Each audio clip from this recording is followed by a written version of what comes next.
GLP-1 drugs, like Ozempic, catapulted the use of autoinjectors over the 1 billion devices per year mark. Billions of single-use devices every year. How can we tackle now the eco-design of such a beast without compromising on cost or safety? To answer this question, I brought in John Palmer-Felgate. John is the founder and CTO at Eco-Inject, a UK startup that has developed a one-of-its-kind sustainable autoinjector. In this episode, you're going to learn why design and material choices combined will lead to the best results in terms of eco-design and cost, what results we can achieve with applying these principles rigorously, a hands-on advice on how to redesign your device, and John's entrepreneurial story and how Eco-Inject came about. My name is Lucas Penegonda, and I've helped over 40 meta companies to be more sustainable with plastics, and here's our conversation.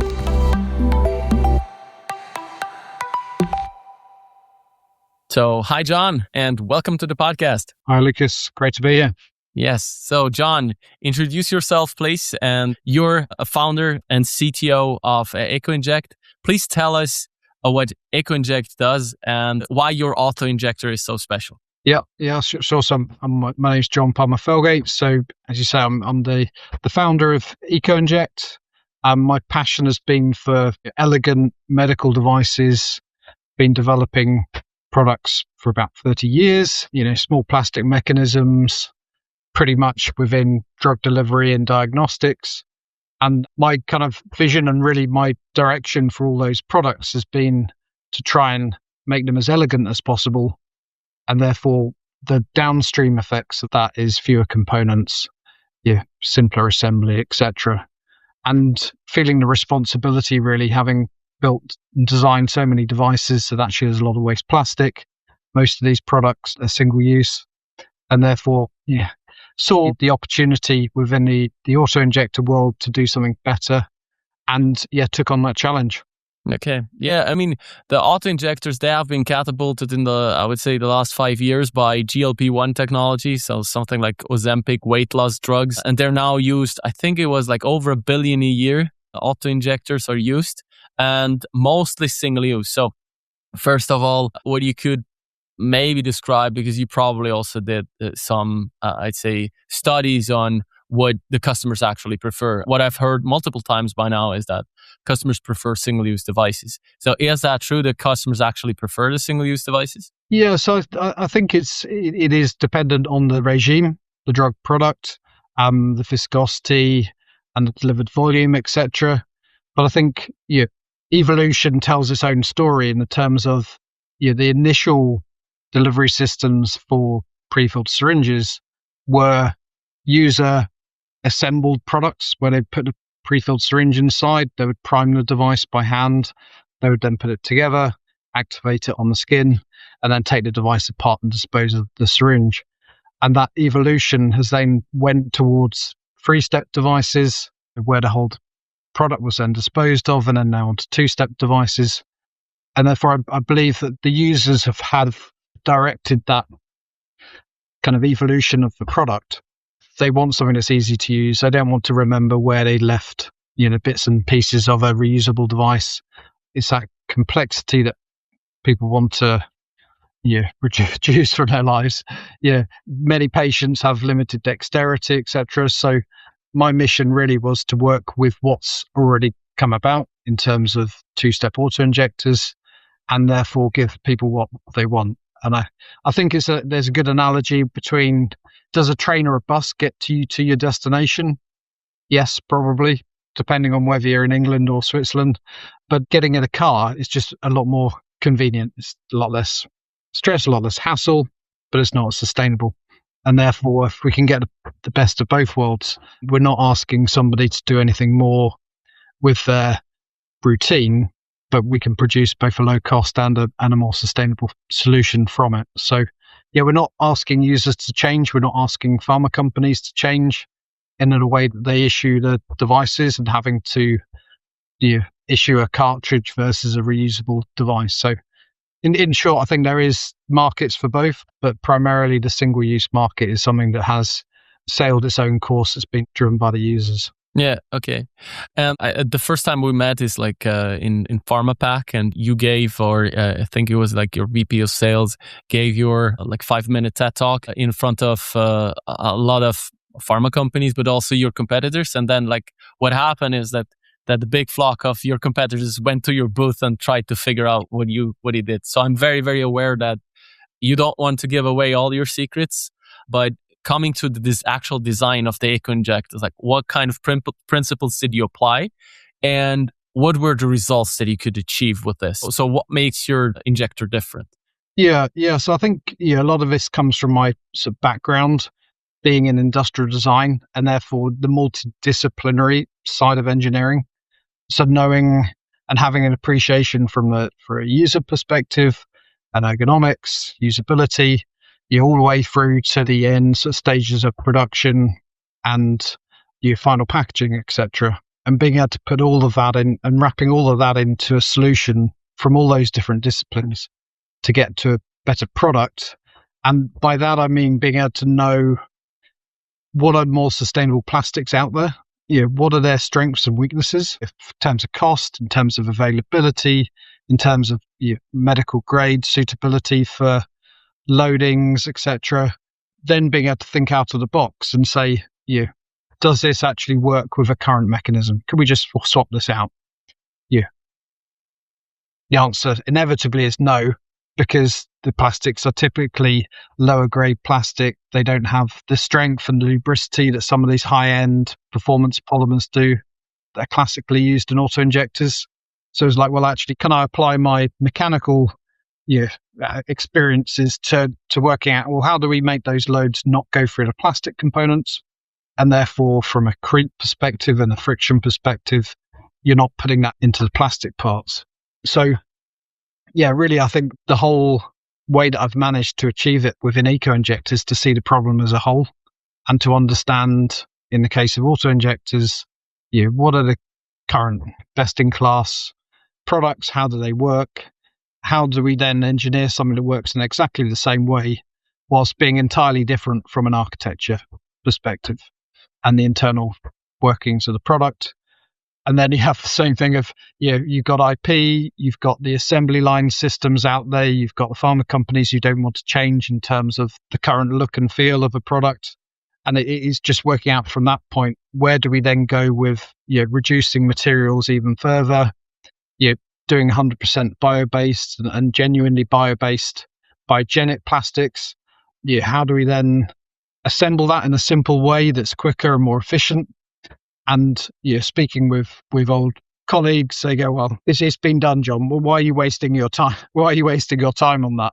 And knowing the size of the market, knowing the opportunities, knowing that the pharma companies are now developing 60, 70% of their pipeline is in injected biologics, means that these devices are only going to become more and more widely used.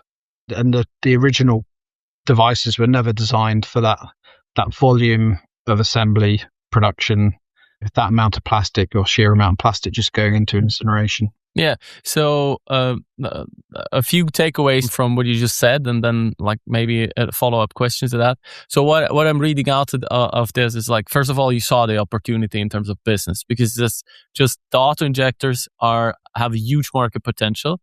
And then I would say like the existing devices, and this is what we see all over medtech, is like, yeah, we've always done it like this. So we take what we have and then maybe we use drop-in mass balance solutions, but we don't want to change too much from our winning formula, which is also like, if you have a winning formula, it's like, it's pretty difficult to get a winning formula.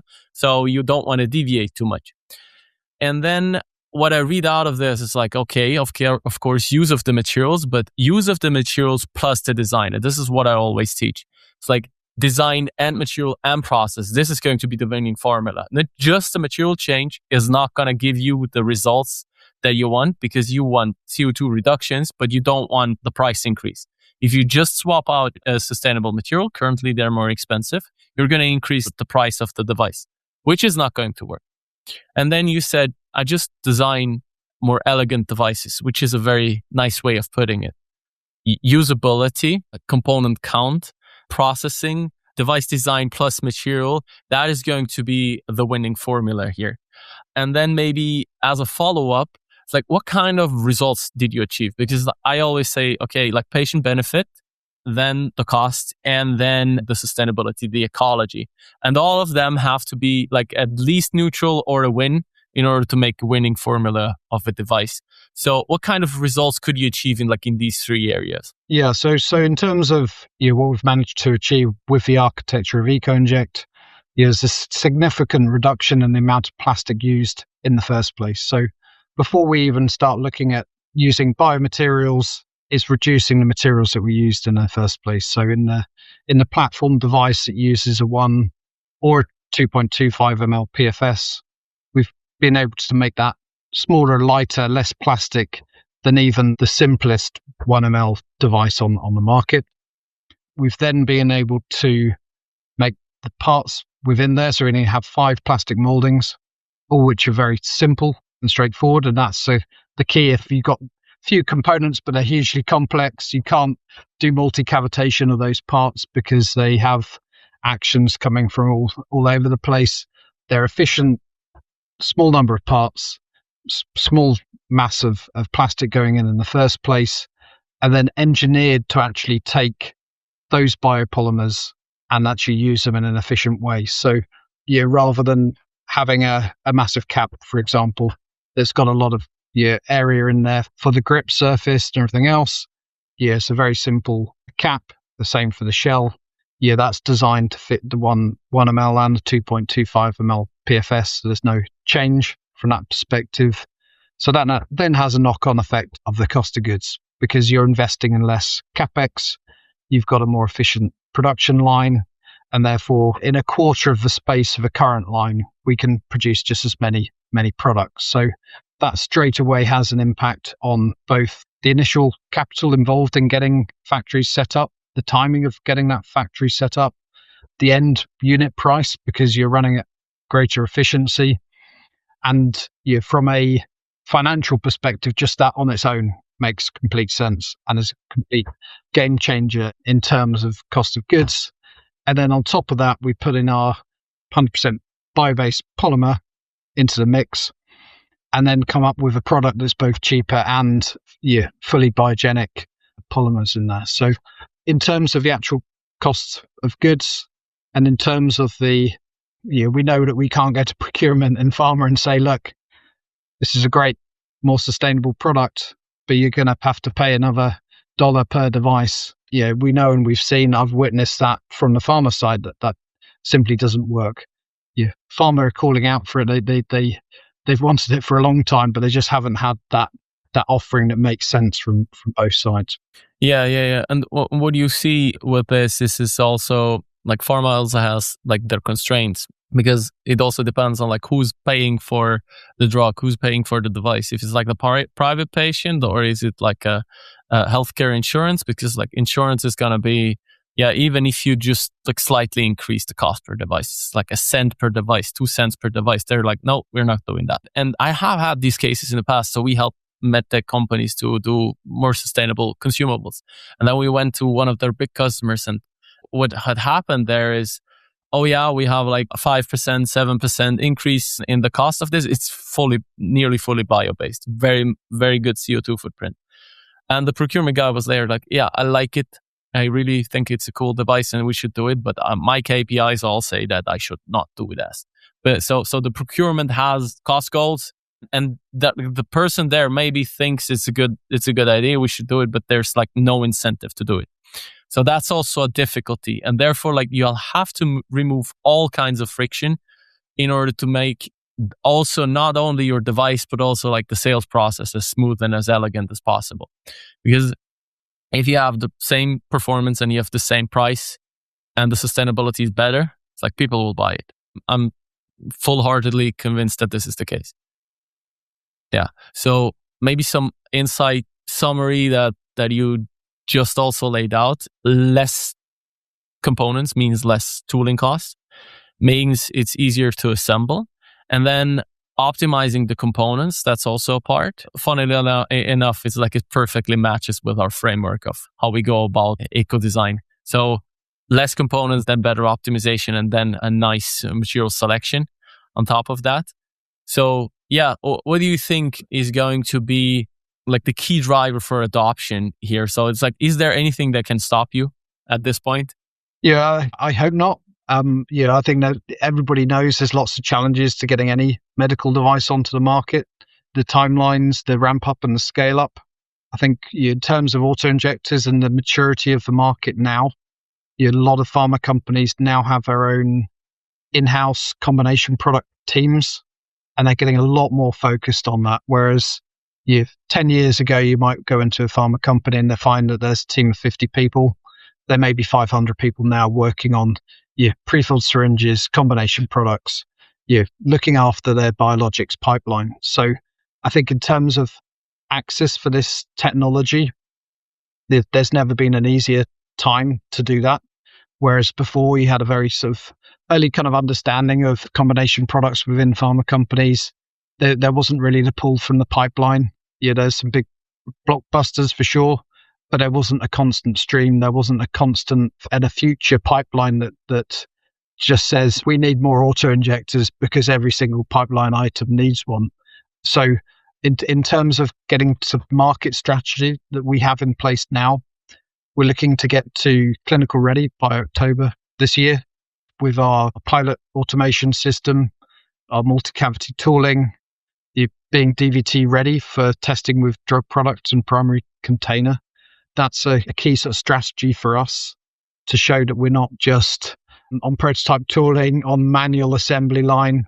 We can press a button and we can run in a fully automated manner because of the way the device is designed. We've been able to build the machines up from the very beginning to demonstrate that high throughput and efficiency of assembly, as well as being able to show the full processability of the bio-based polymers at representative scale, at representative cavitation. Okay. So your key challenges are going to be like the execution in summary. And what you mentioned in the beginning is like very much lines up with what we found is like, I call it sustainability has gotten to be a fully responsible adult. Like I think 7-8 years ago, it was like, oh, we want to do something better for the environment, but we have no clue how to actually like incorporate all of this.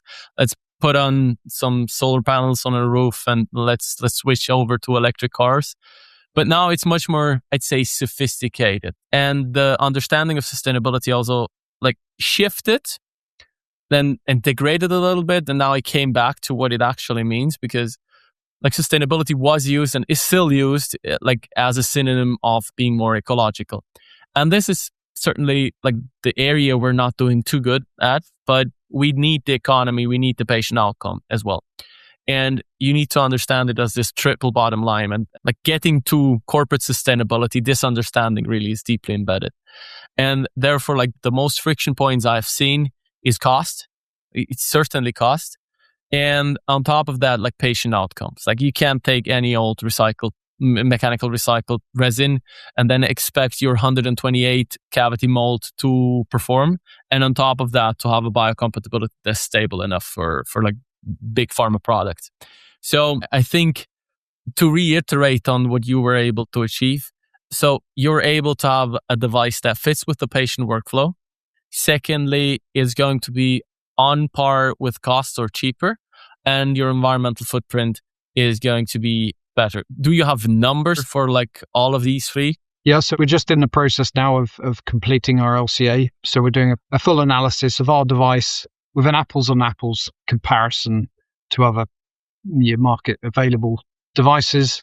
And therefore, we should be publishing that within the next couple of months. So we'll post the data on that.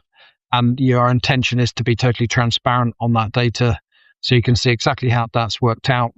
And therefore, pharma companies can make their own analysis based on their information as well. And this is very, very good advice. Like if you want to compare to a competitor's device, you are very highly recommended, or you need to have a reviewed LCA, because you can't like just go ahead and say we're 80% better than competition without having a critical review panel. So as you said, you're very confident you're going to be better Yeah, without a doubt. And I think a lot of this comes back to, like you were just saying now, you could do some great stuff regarding making your factories more energy efficient, your transportation, your the rest of the business. But when it comes down to, you have to actually fundamentally change the product and what's going into those products. If you don't change that, you're not going to really make a significant difference. And that's where a change in architecture comes in, because you're fundamentally putting less in the first place, more sustainable products, polymers in, and therefore what you get out, that's where you can then see the significant changes. For sure, you can use your reusable trays in your assembly line and all these things, which is great stuff and is a no-brainer, really. But you're still assembling that same product with the same amount of material in it. Yeah, we saw that this two biggest factor in medtech are going to be the materials that you use, so purchase goods and services, and then use time. For electrical devices, if you have a use time electricity use, that's going to be a big lever. And then the second thing is the material. The material is going to be and the design is going to be where a lot of the CO2 footprint or the environmental footprint and also cost comes from. So, and this is those two go together. It's not perfect, but if you can save material, you can save cost. If you can save money on the material, usually you can also save environmental footprint. So that very much lines up. Where I see, I don't want to trash the drop-in solutions too much, because you and I know, when a platform is used with a drug, they're not going to change it. The pain of changing that for a released approved drug product, they're not going to do that. So what they will do is they will use drop-in solutions like mass balance, bio-based, bio-attributed to switch over those products. And for new products, devices like your device will come in and have an even greater benefit. Yeah. So what's your take on that? Yeah. So I think that there's, in terms of the biologics market, there's lots of devices coming off patent. So with the biosimilar market, you've got companies looking to be differentiated in some way. So obviously they're differentiated because they're producing lower cost products because it's off patent. They're not the originator. That comes sort of naturally with the territory. You've then got the situation on pricing where can they actually achieve how much of the product cost is the device versus the drug product and the pre-filled syringe. So they're both being pushed on price and volume, and therefore does the originator have a better deal with that device company, having had that previous relationship and having ramped up those volumes over many years? Can the new entry companies actually achieve the prices that they need to be able to then compete? So I think the commercial side of it beyond just the drug product as well. And then you've got the new products coming through the pipeline, and therefore they're reassessing what device should go into that product. You've got the 3-step devices where they're then going into a 2-step device, starting to see that happening now. But like you say, it's less usual to have a mid-market changeover in device. But also, having said that, the markets are growing, so they could go to a new country or a new area of the world with actually a different device, the same drug product, because they want to differentiate between their more traditional market and their emerging markets, and therefore that gives them that inherent traceability on their products as well as differentiation, and not from a branding perspective being able to differentiate. Yeah. So you also think that the ecology will be an advantage for the pharma companies to differentiate themselves further? Yeah, I think so. Yeah, this is something that's quite difficult to get across to the, obviously the end patient is not normally the customer, the buyer. And therefore there's a certain amount of awareness of bioplastics that needs to be, an educational piece that needs to be done there. If somebody picks up a more sustainable auto-injector, but it looks and works the same, how do they know it's more sustainable? And how do we get that across in terms of the branding, in terms of the messaging of the product itself? I think there's even in the industry now, the understanding of biopolymers is pretty basic. And therefore, over the last couple of years, I've seen that piece really sort of step up in terms of people being aware of the benefits of bio-based polymers. and how they, when you said to somebody a couple of years ago, this plastic's made from sugarcane, they'll go, well, okay, so it's like a compression molding. Is it pulp or whatever? And when you explain it's a genuine plastic, they're like, oh, right, okay, wow. So you're not using any fossil fuel oil in this at all. You go, well, no, it's from the ethylene from the sugarcane process. And I think there is an educational piece of, the pharma companies want more sustainability. The buyers, in terms here with the NHS in the UK, they know that they want to source more sustainable products. But the final piece of it, I believe really is that end user in the case of these types of products, when they see this and go, actually, yes, I'm happier using this because it is more sustainable and I understand why. And I think people currently probably only see that in the general consumer market within plastic bags in a supermarket, and they see a bioplastic bag that they had a few years ago and they brought their shopping home and the bottom fell out of it halfway home and they lost their shopping on the pavement. So there's a bit of a PR piece to be done and an educational piece on biopolymers. Yeah, certainly. And I think, like, just a quick intro here, I think bioplastic is one of the most misunderstood terms that there is, because like there's bio-based, there's biodegradable, then there's different generations of feedstock, then there's also plastics that are biosynthesized, and then there's the compostable piece, which is another thing. So it's very complex to navigate that space and to get that across, because like people think, oh, it's bioplastic, so I can throw it in my garden and it will go away. So this is like what people think about this. And yeah, of course, this could be an educational piece. I am not sure if it's going to be the end patient who's going to be the driver. I think there's like 4 drivers, like pushing the strategic advantage that a company like yours has is going to be, like, there's investor pressure. It's the reason why all big pharma companies have the SBTi commitment. It's like the ESG finance criteria, and then they all have their science-based target initiative targets. And they need to do something about the scope 3. And scope 3 is going to be what goes into the devices. And then there's customer pressure, yeah. So there's going to be hospitals, there's going to be lead buyers. Like the NHS, they have net zero targets. And if you, until 2027, don't have a roadmap on how you're going to achieve your net zero targets as a supplier, you're not a supplier anymore.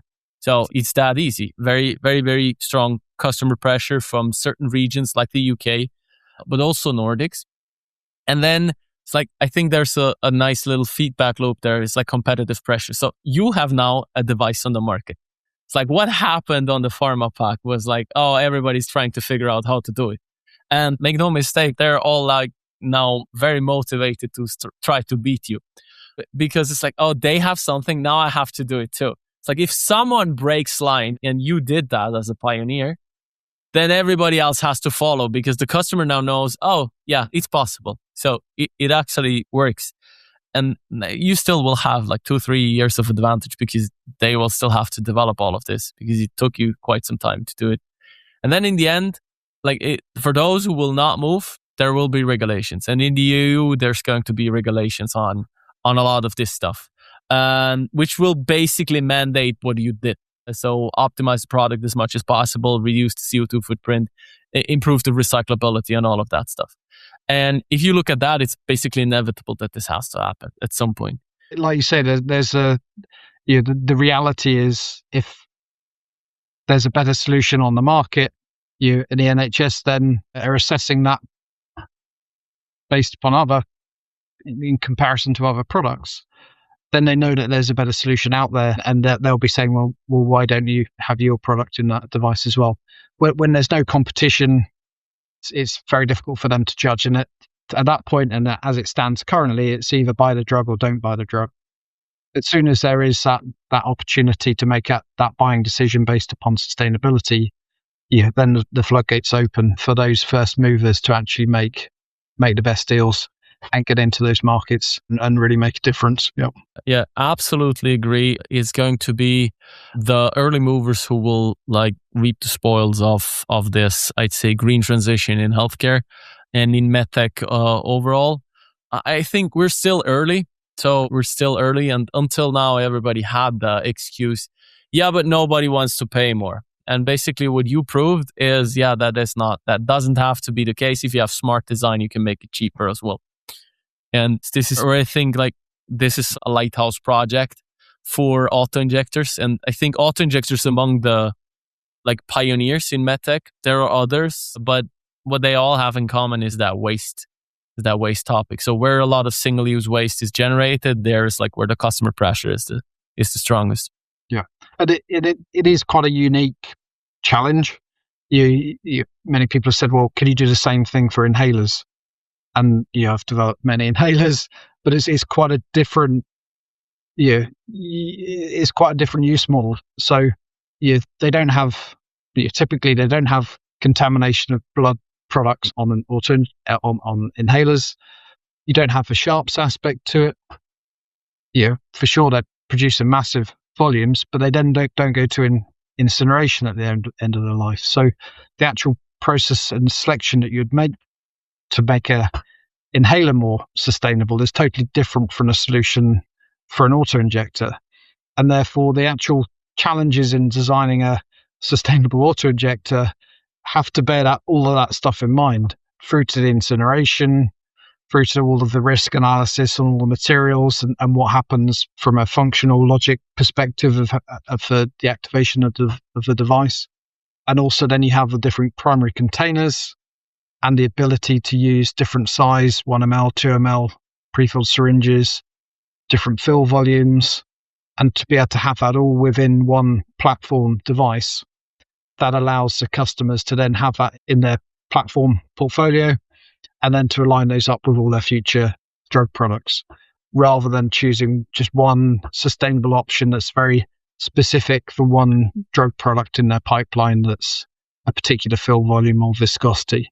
So I think there is that platform aspect to it on top of the sustainability as well. Yeah, it also enables a lot more economy of scale. If you can mass produce them, it's also going to make them cheaper. As if you have a very fragmented market where you have like a very specific, very customized design for one kind of drug. If you can do more drugs with one platform, that also makes a lot of sense. Yeah. So coming a bit to your entrepreneurial journey. So tell us, how did all of this start? Why were you so crazy to say, okay, I'm going to bootstrap my auto-injector development myself? Tell us how that went about and what challenges you faced and how you overcame them. Yeah. So, quite a few different situations came into play and allowed me to get to this position where I am now, to take the device to forwards to clinical. Yeah, I think it really started way back when I was doing my degree and doing industrial design, Brunel University in West London. Their mentality there for all the students was you need to understand every single aspect of a product, and actually the environmental side of it. Back then, when they're carbon footprinting products, and the methodology back then was relatively primitive to what it is now. But I had an insight at that stage that actually this is an important thing, when we are responsible for it as engineers. And that's always been in my soul, in my teaching or learnings from back then. And working in consultancies and working in pharma companies, you see that actually so many things add up against doing that, because it takes quite a lot of extra time and extra thought and extra discipline to stay on that track when you've got the pressures of budgets and timelines, planning by committee, decisions by committee, and up against the commercial pressures. So I was seeing within the pharma companies that I was involved with, sustainability was being talked about all the time, but it really they weren't really giving it time in the projects themselves. And therefore they were expecting something, but they weren't really making any space for it. So if it came down to, under time pressure, you've got to get a part out there, you've got to get a design working, the functional aspect of it becomes paramount, and therefore you get the design done and you move on to the next stage. But in that process, you're building up more and more, typically more and more complexity, more and more components, for sure it works, but it's not really an elegant solution because you just don't have that time and space to think about it. And to then be able to move features around from one end to another, you're typically the larger groups you're working with and individuals are working on different areas, and therefore you can't say, well, this bit doesn't quite fit in the front end section. Can we move that over here? And then, because that part of the design has been done and locked down. So a lot of what I was trying to do, just as me in my mind, going actually, if I wanted to make the most elegant auto-injector, what would it look like architecturally?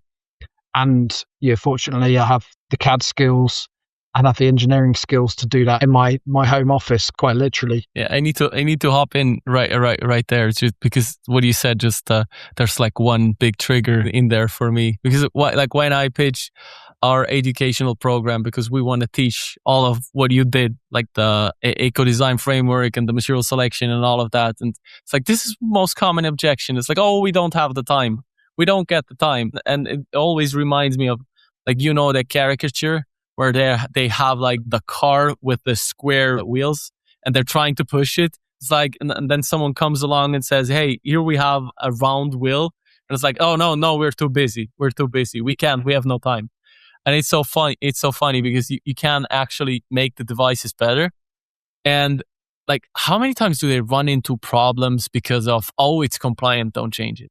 Like, how many times do we run into problems in projects? And then in the end, we'll have to change and we'll have to roll back to square one because we have no time and we've always done it like this.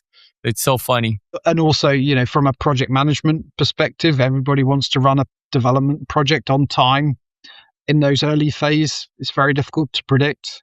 Times are put down and inevitably time slips away because you're doing development work. You have to test stuff out and iterate it. It's hardware, not software. Therefore, it takes time to get parts back and modify them. But the project managers don't have that ability. They've committed to a timeline and to a framework to develop a product. They can't then go back and say, well, can we have another month? And say, well, if we have another month, we can make a product that's going to be $1 cheaper and have fewer components. Maybe. That just doesn't work because you're putting a lot of trust and a lot of faith in the engineering team to come up with a better solution. And therefore, you're doing something solo. You have that ability to go, well, actually, we'll just think about that for a few more weeks. I will do another 5 spins of that design to see what works. So it's relatively unique in terms of the freedom of self-funding a program like this and being able to then see it through to the point where you're not having to then go back and forth to do PowerPoints, to do a review, to then explain actually why that particular decision was made. That all takes up time, and that's all well and good in certain environments, but sometimes just cracking on and doing it is the best way forward. Yeah. So you decided that you take matters in your own hand and that you start developing the better auto-injectors on your own. Yes, indeed. So quite literally, with 3D printers and what facilities are so cheap now to get those printers and to get hardware back. Being able to do this program, even 10 years ago, I wouldn't have dreamt about it. Just the cost of subbing out parts for prototyping, etc., would have been way too expensive. Okay. And how long did it take you to develop all of this, to go through the loops, to make it the really perfect, more cost-effective, more sustainable, and patient-safe device? Yeah, so it's been about 4 years in the making. So, that's both doing the hardware side, but also getting the company set up, getting people involved, getting the funding together now, where we're able to then take it onto the next stage. And that's all effectively in my spare time. So it's been a journey, as my wife and kids will testify to. With all the parts and the syringes in various rooms in the house and everything else. But moldings coming here and testing things out. Friends and family helping me to put devices together. Getting opinions on human factors and everything else from naive users. In many ways, it's a very startup-y view to developing a medical product, which you typically never get, especially in this kind of world. It's very much the domain of bigger programs, bigger teams, bigger budgets. So that this is very unusual, I'd say. Yeah, and how did you finance all of this? Various various pots of money from places, doing consultancy work, credit cards, you name it. Yeah, so cool. But now you're a funded startup. So you're from the UK, but usually you would call that the American dream, huh? Yeah, it's been a dream to get to this stage now where we've got committed investors put their money in to seeing this product through to clinical readiness. That's a massive thing now, being able to just go full in, getting all the tooling together, getting all the automation and everything else put together, whilst at the same time remaining technical. I've got a great team in terms of CEO, and with Matt and Michael and Stephen from the commercial side. So I'm very much an engineer at heart, so wanting to stay on that side and not get too involved with the management, inevitable kind of management of people. And okay, is there anything like upcoming that you're working on that you haven't told us about? No, not really. I think we've got a big announcement in May, a PDA in May. So really looking forward to sharing the latest device in terms of the latest looks of the product, and also from a tooling and assembly perspective, share some videos on that. Obviously, we mentioned about the LCA. So got quite a lot of details to get out to people from that point onwards from May. And then later on in the year when we're fully ready to supply devices for clinicals. Yeah, perfect. Yeah, thank you very much, John, for coming on and sharing your story. Is there an advice you would like to give to our listeners who want to make MedTech more sustainable? So two sides of it. I think the people out there who've got a vision for it, just to go and do it and have a conviction to actually make a difference. And then I'd say from a pharma employee perspective, you go with what you're being told. You look at it from a sustainability perspective. We're not going to make a change if we just stick with what we already know and the same old. We hear a lot about kind of somebody not getting fired for hiring IBM, big blue company. Like we said earlier, it's going to be the first people who make those moves are going to be the winners in terms of sustainability, and that kind of having that responsibility to go and make decisions on a new player in the market. That is, I think, where I'd say to people, just have a conviction to go with that. Yeah, I would add to it is like what I took away from this conversation is like just make elegant devices, because like an elegant device does also mean it's simple, it's effective, it does what it's supposed to do, it's cost effective, it's environmentally friendly, it's good for user, and it fits all the needs also from the processing and the regulatory requirements. It's like elegant means something like smooth and it just works. It's like the device flows through like not only manufacturing, but also through like stages of purchasing. And that is going to be the goal of good design. It's not making what we have before, but throwing out the book and then see, what are the hard physics requirements and really requirements that we need to do. Avoid over-engineering and avoid making things too complex and make them elegant. It's like, I really like that adjective. Yeah. And it's not easy to distill stuff down to the roots of functionality within these products. In many ways, it's easier to make a device with more components, more material. That's the easy bit. And I think I'll just challenge people to step it up in terms of actually, questioning why is that feature like that? Why is that component going to that component? Yeah. Until you ask why to everything all the way down the chain, that's the only point when you just start learning from all of that and then can incorporate that in the design. Yeah. 5 whys is so powerful. It's a very, very powerful technique of root cause analysis. Yeah. Thank you very much, John, for coming on. Do you have any last words for us? I don't think so. I'm looking forward to speaking to people at PDA in May, Dublin. And obviously the rest of the team are available to speak. You can find us on LinkedIn. It's great speaking to you, Lucas. Yeah, thank you very much, John. This was John Palmer-Felgate from Eco-Inject. And until the next time.